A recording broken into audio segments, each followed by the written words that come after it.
ಓಂ ಹ್ರೀಂ ಭೈರವಿ ಕ್ಲೌಂ ಹ್ರೀಂ ಸ್ವಾಹ. ನಮಸ್ಕಾರ. ನೋಡಿ, ಒಂದೇ ರಾಶಿಯಲ್ಲಿ ಲಕ್ಷಾಂತರ ಜನ ಹುಟ್ಟಿರ್ತಾರೆ, ಒಂದೇ ಡೇಟ್ ಅಲ್ಲಿ ಲಕ್ಷಾಂತರ ಜನ ಹುಟ್ಟಿರ್ತಾರೆ, ಒಂದೇ ನಕ್ಷತ್ರದಲ್ಲಿ ಹುಟ್ಟಿರ್ತಾರೆ. ಹಾಗಿದ್ಮೇಲೆ ರಾಶಿ ಫಲ ನಿಜ ಆಗುತ್ತಾ?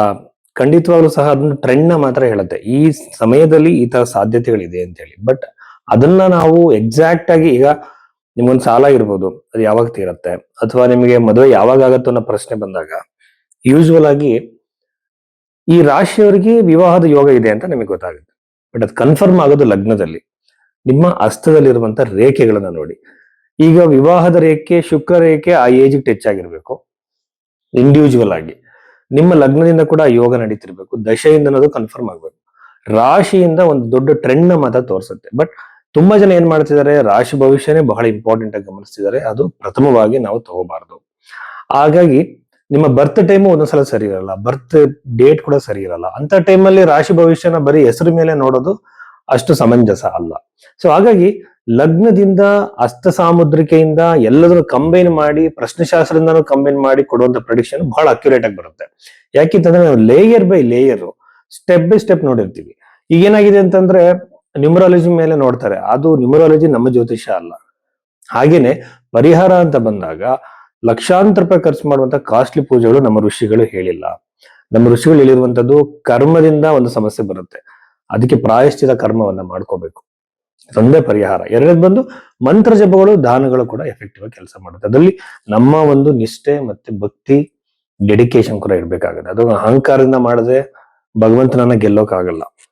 ಸೊ ಕರ್ಮವನ್ನ ಮೀರಿ ಹೋಗೋದಕ್ಕಾಗಲ್ಲ. ಕರ್ಮದ ಅದರಲ್ಲಿರುವಂತ ಫ್ರೀ ವಿಲ್ ಒಳಗಡೆ ನಾವು ಕೆಲವು ನಿರ್ಧಾರಗಳನ್ನ ತಗೊಳ್ಬಹುದು. ಇದು ದೊಡ್ಡ ಸಬ್ಜೆಕ್ಟ್, ಇದ್ರ ಬಗ್ಗೆ ಇನ್ನೊಂದ್ಸಲ ಮಾತಾಡೋಣ. ಬಟ್ ಜ್ಯೋತಿಷ್ಯ ನಿಮ್ಗೆ ಅಕ್ಯುರೇಟ್ ಆಗಿ ನಿಮ್ಮ ನಿಮ್ಮ ಭವಿಷ್ಯವನ್ನು ನಿಜ ಆಗ್ಬೇಕು ಅಂದ್ರೆ ನೀವು ಹಸ್ತ ಸಾಮುದ್ರಿಕೆ, ನಿಮ್ಮ ಜಾತಕ, ಪ್ರಶ್ನೆಶಾಸ್ತ್ರ ಮೂರನ್ನು ಕಂಬೈನ್ ಮಾಡಿ ನೋಡ್ಬೇಕಾಗುತ್ತೆ. ಇದಕ್ಕೆ ಸಾಕಷ್ಟು ಸಮಯ ಹಿಡಿಯುತ್ತೆ. 5 ನಿಮಿಷದಲ್ಲಿ ಇಡೀ ಮನೆಯವ್ರ ಕುಟುಂಬದವ್ರ ಜಾತಕ ಹೇಳ್ತಾರೆ, ಆ ತರ ಸಾಧ್ಯತೆ ಇಲ್ಲ. ಸೊ ಇಷ್ಟು ವಿಚಾರಗಳನ್ನ ಗಮನದಲ್ಲಿ ಇಡಿ.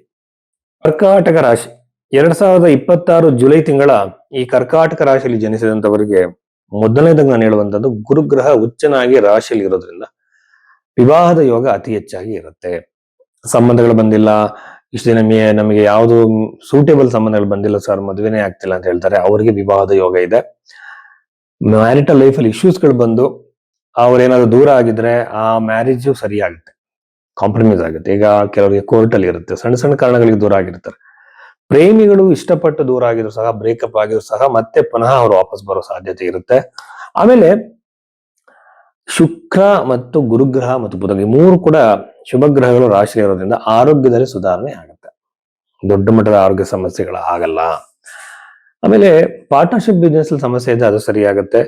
ನಿಮ್ಮ ಒಂದು ವ್ಯವಹಾರ ಚೆನ್ನಾಗಾಗ್ತಾ ಹೋಗುತ್ತೆ. ರಾಶಿಯಿಂದ ನವಮ ಭಾವ, ಪಂಚಮ ಭಾವ ಇರೋದ್ರಿಂದ ಸಂತಾನದ ಯೋಗ ಇರುತ್ತೆ. ಸಂತಾನ ಆಗ್ದಲೆ ಬಹಳ ಜನ ಕಷ್ಟಪಡ್ತಿರ್ತಾರೆ, ಅದೊಂದು ನೋವು ಸರ್, ನಮಗೆ ಮಕ್ಕಳಾಗಿಲ್ಲ ಅಂತ ಹೇಳಿ. ಕೆಲವು ಸಂದರ್ಭಗಳಲ್ಲಿ ಪ್ರೇತ ಬಾಧೆಯಿಂದ, ವಾಮಚಾರದಿಂದ ಕೂಡ ನಮಗೆ ಸಂತಾನದ ಯೋಗ ಇರಲ್ಲ. ಅದನ್ನ ನಾವು ಹಾರೋಸ್ಕೋಪ್ ಅಲ್ಲೇ ಪ್ರಶ್ನೆ ಮಾಡ್ಬೇಕು, ಮತ್ತೆ ಆ ಒಂದು ಜಾಗಕ್ಕೆ ಹೋಗಿ ಕವಡೆ ಹಾಕಿ ನೋಡ್ಬೇಕು.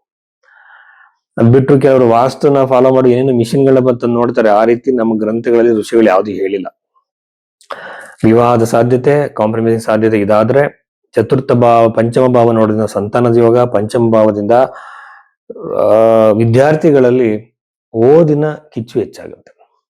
ಎಂಟ್ರೆನ್ಸ್ ಎಕ್ಸಾಮ್ ಬರೀತಿರ್ಬೋದು, ಕಾಂಪಿಟೇಟಿವ್ ಎಕ್ಸಾಮ್ ಬರೀತಿರ್ಬೋದು, ಇವರೆಲ್ಲರೂ ಕೂಡ ಒಳ್ಳೆಯ ಸಮಯ ಇದು. ಅವರು ಡಿಸ್ಟ್ರಾಕ್ಟೇ ಆಗೋದಿಲ್ಲ. ಯಾಕಂದ್ರೆ ಗುರುಗ್ರಹ ಇನ್ನೊಂದು ಉತ್ತಮವಾಗಿರೋದು ಏನಂದ್ರೆ, 1 ವರ್ಷದ ಕಾಲ ಇಲ್ಲಿರೋದ್ರಿಂದ ಕಾಂಪಿಟೇಟಿವ್ ಎಕ್ಸಾಮ್ಗೆ ಯಾರ್ಯಾರು ರೆಡಿ ಆಗ್ತಿದ್ರು ಅವರೆಲ್ಲರಿಗೂ ಕೂಡ ಬಹಳ ಚೆನ್ನಾಗಿದೆ. ಆಮೇಲೆ ನವಮ ಭಾವವನ್ನು ನೋಡೋದ್ರಿಂದ ಆಧ್ಯಾತ್ಮಿಕ ಆಲೋಚನೆಗಳು, ತಂದೆಯ ಒಂದು ವ್ಯವಹಾರದಲ್ಲಿ, ಆರೋಗ್ಯದಲ್ಲಿ ಅಭಿವೃದ್ಧಿ ಆಗುತ್ತೆ.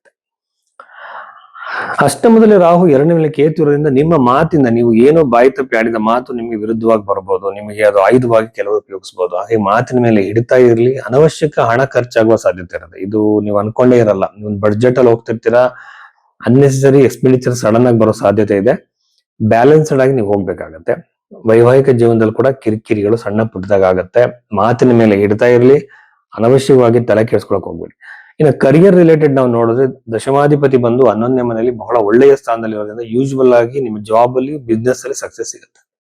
ಹೊಸ ಜಾಬ್ ಟ್ರೈ ಮಾಡೋರಿಗೆ ಅನುಕೂಲ, ಬಿಸ್ನೆಸ್ ಇನ್ವೆಸ್ಟ್ಮೆಂಟ್ ಮಾಡಿರೋರಿಗೆ ಲಾಭದ ಸಾಧ್ಯತೆ. ಈ ತಿಂಗಳಲ್ಲಿ ಅತಿ ಹೆಚ್ಚಿನ ಲಾಭ ನಿಮ್ಮ ವ್ಯವಹಾರಗಳಲ್ಲಿ ಆಗುತ್ತೆ. ಸಾಲದಿಂದ ಹೊರಗಡೆ ಬರೋಕ್ಕಾಗಲ್ಲ, ಹೊಸ ಸಾಲ ಕ್ರಿಯೇಟ್ ಆಗೋ ಸಾಧ್ಯತೆ ಇದೆ. ಹಂಗಾಗಿ ಕಂಟ್ರೋಲ್ ಇರಲಿ. ಮನಸ್ಸನ್ನ ಕಂಟ್ರೋಲ್ ಮಾಡ್ಕೋಬೇಕು. ಹೊಸ ಸಾಲಗಳನ್ನ ನೀವು ಕ್ರಿಯೇಟ್ ಮಾಡಕ್ ಹೋಗ್ಬೇಡಿ. ಇದರಿಂದ ನಿಮಗೆ ಅದರಿಂದ ಹೊರಗಡೆ ಬರೋದಕ್ಕೆ ಸಾಧ್ಯತೆ ಆಗಲ್ಲ. ಹಾಗೆಲ್ಲ ಇಷ್ಟು ವಿಚಾರಗಳು ಕರ್ಕಾಟಕ ರಾಶಿಯವರಿಗೆ ಸಂಬಂಧಿಸಿದಂತೆ.